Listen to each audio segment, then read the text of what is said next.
जय माता दी। मचेल माता की कथा। युगों पहले अरसे की ये गाथा है कि जब नीलम घाटी पाडर हिमाचल प्रदेश राज्य की एक छोटी तहसील थी, जहां पर श्री महाराजा छत्तर सिंह जी नाम के राजा जी की हुकूमत चलती थी। यानी श्री महाराजा छत्तर सिंह जी का विशाल राज्य था। राज्य की राजधानी शिमला और चंबा में होती थी। जैसा कि हमारे ऐतिहासिक राजाओं का इतिहास है, जो उस समय इतिहासकारों ने उल्लेख किया है। 6 महीने की तहसील राज तक हमारे पाडर छत्तरगढ़ के राज किले में चलता था, जो बाद में जम्मू कश्मीर के राजा फौजी जनरल ने जीत कर जम्मू कश्मीर में मिला दिया। जो किला आज भी दम तोड़े हुए खंडहर की शक्ल में छत्तरगढ़ में आज गुलाबगढ़ में नजर आता है। पुराने समय की गाथा है कि जब पाडर मचेल गांव एक छोटा सा गांव था। इसकी कुल आबादी 8 घरों तक सीमित थी। इस गांव में रहने वाले लोग बहुत सीधे साधे सच्चे और धर्मरक्षक परायण पुरुष थे। इन्हीं साधुओं में से एक महापुरुष श्री बलदेव जी थे, जो बड़े सीधे साधे थे और विद्या में भी थोड़े कम ही थे। इनके और भी भाई एवं परिवार था, जो मचेल गांव में ही रहते थे। बलदेव जी को कोई संतान नहीं थी, जिस कारण इनकी पत्नी और वह काफी परेशान रहते थे।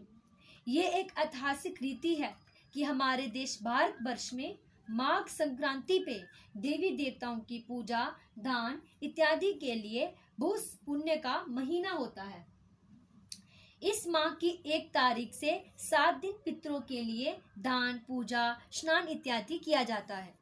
इस माघ संक्रांति के दिन श्री बलदेव जी सुबह ब्रह्म मुहूर्त में स्नान, ध्यान एवं दान इत्यादि करके भोजन करने के बाद दोनों पति पत्नी बैठे थे कि बलदेव जी ने अपनी धर्मपत्नी से कहा, मैं थोड़ी देर आराम करना चाहता हूँ, क्योंकि आधी रात से जगे हुए हैं। तो जवाब में इनकी धर्मपत्नी ने उन्हें सोने को कहा। जैसे ही बलदेव जी ने निद्रासन ग्रहण किया तो वह गहन निद्रा में निमग्न हो गई। तो सपने में एक छोटी सी कन्या लाल रंग के वस्त्र पहने हुए और आभूषणों से सजी हुई बलदेव जी से कहती है, अरे आप तो सोए हुए हो, मैं तो आपको साथ में लेने के लिए आई हूँ। उठो, चलो मेरे साथ चलो, नहीं तो आपको अपने शरीर के अंग देने पड़ेंगे। इतने में बलदेव जी नींद में ही बहुत घबराए कि इनके मुंह से कोई भी बात नहीं निकलती और बलदेव जी पसीना पसीना हो जाते हैं। जब वह सपने से जागे तो वह सोचने लगे कि ये कैसा सपना आया। या तो मुझको इस दुनिया से लेने के लिए भगवान जी ने कोई खबर भेजी है कि आप अच्छा कार्य करो और इस दुनिया से चलने की तैयारी करो। दूसरी यह है कि मेरी पत्नी कहती है कि हमें संतान सुख होना चाहिए। अब ये कैसे हो सकता है? जब मैं ही नहीं रहूंगा तो फिर संतान किस तरह होगी? ऐसा करते करते वह दूसरे दिन फिर सपने में गए। फाल्गुन की बसंत पंचमी की रात थी। कन्या माता रानी ने दर्शन दिया और कहने लगी, बलदेव जी मुझको आपकी दाहिना अंग चाहिए, फिर बाजू चाहिए, फिर आधा शरीर चाहिए। ऐसा करते करते माता रानी बताती रही और बलदेव जी परेशान होते रहे। फिक्र से उनकी सेहत भी कमजोर होने लगी। उधर उनकी धर्मपत्नी ने उनसे कहा कि क्या बात है, आप दिन प्रतिदिन कमजोर होते जा रहे हो? जवाब में बलदेव जी ने कहा, नहीं तो कुछ भी नहीं हुआ है। ऐसी ही बात चली गई। आखिर ज्येष्ठ मास था। माल वगैरह धार पर लेने की तैयारी हो रही थी कि वह मन में सोच रहे थे कि ये यहाँ पर तो मेरे साथ मेरी धर्मपत्नी भी है, लेकिन वहाँ धार पर कोई किसी को नहीं पूछता है। अगर वहां पर ये कन्या सच में आ जाएगी तो मैं क्या करूंगा? इसलिए कुछ करना पड़ेगा। ऐसा करके रात को दोनों अपने घर में सो गए कि रात को फिर माता रानी ने कन्या रूप में दर्शन दिया और कहने लगी, चलो मेरे साथ। इतने में बलदेव जी नींद में डर गए और जोर जोर से चिल्लाने लगे और नहीं नहीं की आवाजें लगाने लगे। साथ में इनकी धर्मपत्नी भी थी, वह जाग गई और बलदेव जी को खुद पकड़कर जोर जोर से जगाने लगी। आपको क्या हो गया है? क्यों चिल्ला रहे हो? आप जब नींद से जागे तो कहा कि मुझको रोज कभी कभी एक सपना आता है और सपने में एक कन्या बहुत सुंदर, अच्छी, आभूषणों और सजी हुई, हाथों में तलवार और डाल लेकर आती है। मुझसे कहती है, चलो मेरे साथ, यहाँ तो अपना कोई अंग दो, नहीं तो मैं आपको लेने के लिए आई हूँ। मुझे लगता है कि अब मैं नहीं बचूंगा, शायद मर जाऊंगा। तो ये दोनों पति पत्नी रात भर सोचते रहे। अंत में ब्रह्म मुहूर्त हो गया और सुबह होने लगी। दोनों ने स्नान इत्यादि किया, फिर देसी धूप गूगल आदि जलाया और फिर सोचने लगे कि क्या किया जाए। इतने में इनकी धर्मपत्नी ने कहा, देखो, दुनिया का सच यही है कि इस मृत्यु लोक में सब जीने आते हैं, उसके बाद मिलन है और फिर बिछड़ना है, जिसका नाम ही मृत्यु है। इसीलिए अपने अच्छे कर्म करके मृत्यु प्राप्त करें। इसीलिए आप अपने बिस्तर पर सोने से पहले आप परमात्मा के नाम से धूप बाल कर सोना और विनती करना कि आज फिर कन्या सपने में आए, फिर फैसला सुनाकर ही जाए, ताकि वह जो भी मांगे दे दो। मुझे भी शांति हो कि कन्या मुझे कहाँ ले जाना चाहती है। तो बलदेव जी ने ऐसा ही किया। जब रात को सोए थे तो माता रानी कन्या रूप धारण कर सपने में आई और कहा, मेरे प्यारे भक्त उठो, आपने आज मुझे फैसले के लिए बुलाया है, इसीलिए मैं स्वर्गधाम से आई हूँ आपका फैसला करने के लिए।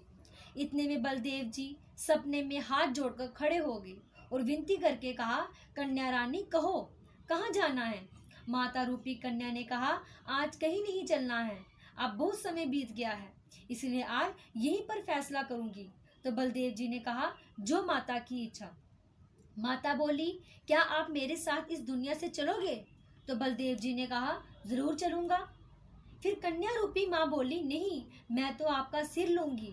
तो बलदेव जी बोले, बड़े शौक से। फिर माँ बोली, नहीं, दाई बाजू लूंगी और एक अंग लूंगी। तो जवाब में फिर माँ हाँ मिला। अब माँ बोली, तो चलो तैयार हो जाओ। जब माँ ने परीक्षा के लिए अपने खंडक और खप्पर उठाए तो बलदेव जी ने हाँ में जवाब दिया। जाना तो है, लेकिन मुझे ले जाने से पहले ये तो बता दो कि आपको किसने भेजा है और क्यों, या फिर आपको मैं अच्छा नहीं लगता हूँ जो आप सब कुछ छोड़ छाड़ कर मेरे पीछे पड़ी हो। तो माँ ने कहा, बलदेव, आपको आना है या डर रहे हो। अगर नहीं आना है तो इसके बदले में आपसे सब कुछ ले सकती हूँ और फिर आपको भी ले सकती हूँ। इतने में बलदेव जी ने कहा, मेरा और कोई नहीं है सिवाय मेरी धर्मपत्नी के। तो माँ बोली, तो फिर उसे भी ले चलते हैं अपने साथ। जवाब में बलदेव जी ने कहा, नहीं कन्या रानी, उस बेचारी को रहने दो, क्योंकि वह बहुत दुखी है, संतानहीन है, इसीलिए मैं आता हूँ। मैं बिल्कुल तैयार हूँ, लो मेरे प्राण, और आज से ये स्वप्न कहानी खत्म करो। इतने में बलदेव जी महारानी के चरणों में गिर पड़े। फिर माँ चंडी कन्या रूपी रानी ने उनको अपना शक्ति स्वरूप सर्वशक्तिमान रूप का दर्शन करवाया, जो शेर पर सवार थी, और चरणों से उठाकर गले से लगाकर कहा, उठो मेरे प्यारे भक्त, मैं आपकी परीक्षा ले रही थी, आप इसमें अच्छे उतरे। अब मैं आपको वरदान देती हूँ, मांगो, क्या मांगते हो। तो फलस्वरूप बलदेव जी ने कहा, माँ, मुझे संतान नहीं है, कृपया मुझे संतान सुख प्रदान करे। तो महारानी ने तथास्तु कहकर वरदान दिया और कहा कि मैं सिर्फ आपकी जीभ का एक छोटा सा टुकड़ा लेती हूँ, जो कि आपके वंश की हर बड़ी संतान हकलाएगी, और मैं सावन की संक्रांति में इस गांव में मूर्त रूप में प्रकट होंगी। मेरी पूजा सेवा का कार्य आपके वंश से ही चलेगा। मैं आपको सावन की 1 तारीख को फिर से स्वप्न दूंगी। फिर माँ इतना वरदान देकर अंत्य ध्यान होगी।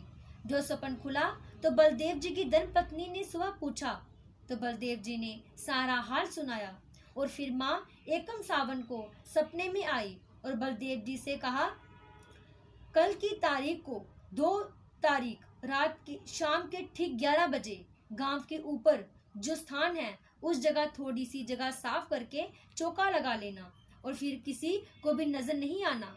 तीसरे दिन सुबह फिर ब्रह्म मुहूर्त में रात के ठीक 3 बजे दोनों पति पत्नी वहां जाना और वहां जिस तरह की मूर्ति हो उसकी सेवा करना।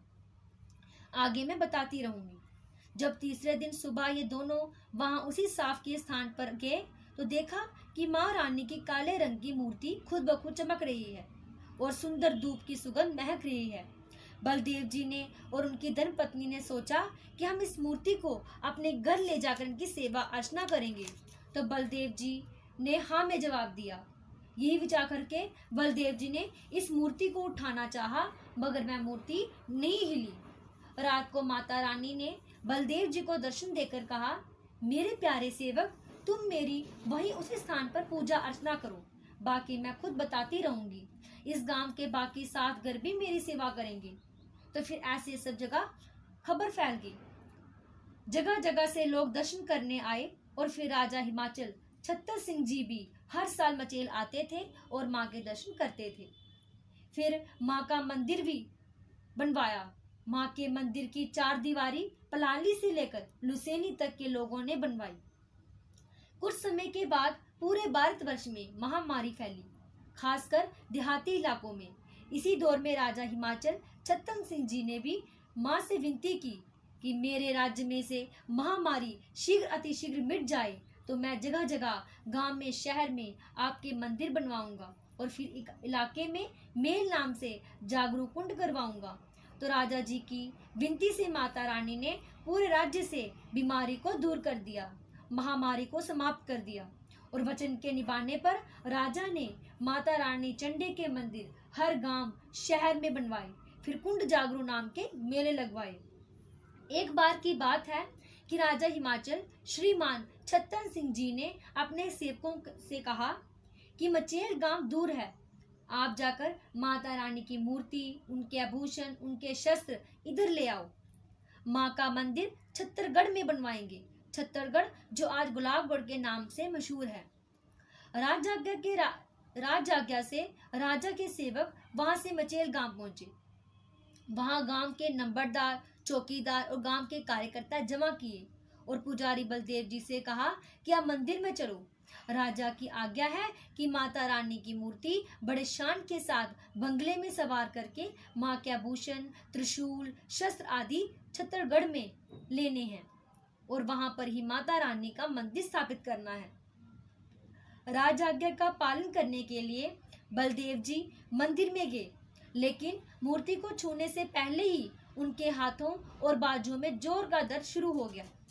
जब वह सब राजा के सेवकों ने देखा तो उनमें से एक सेवक स्वयं मंदिर में प्रवेश करके माँ की तरफ हाथ बढ़ाने लगा।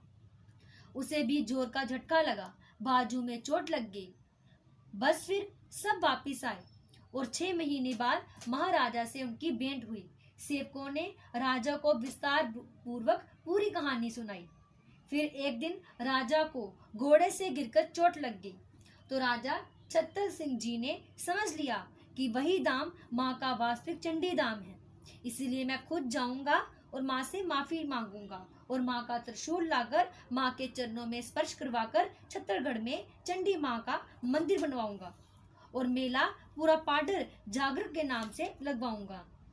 तो फिर राजा जी ने वैसा ही किया और गुलाबगढ़ में मंदिर का निर्माण कराया, साथ में मेला भी लगवाया बड़ी रीत के साथ। अब जबकि पाडर हिमाचल राज्य का भाग नहीं है, ये मेले बड़े जोर शोर से पाडर क्षेत्र में मनाए जाते हैं।